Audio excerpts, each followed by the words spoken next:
Hello mga QPay! Malapit na naman ang Burr months. Gusto mo bang umuwi ng Pinas? Namimiss mo na ba mga mahal mo sa buhay? Saktong-sakto, meron tayong Summer Lucky Draw kung saan pwede kang manalo ng round trip ticket from Taipei to Manila. Pwede ka rin manalo ng Samsung Galaxy Tab, Samsung smartphone, smartwatch, rice cookers, coach bag, at limpak-limpak na discount vouchers. Paano ko nga pa makakasali? Magpadala ka lang from August 2 to August 31. Antayin na magdan ng status ng transaction at pag nagdan na, punta ka lang sa messages and then click personal.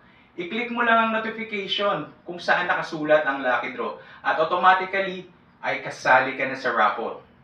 Ang ating draw period ulit from August 2 to August 31. At ang ating bunutan magaganap sa August 16 at sa September 5. Sa September 5, magkakaroon kami ng live streaming. So kung hindi ka pa registered member ng QPay, mag-register ka na para makasali sa ating Summer Lucky Draw.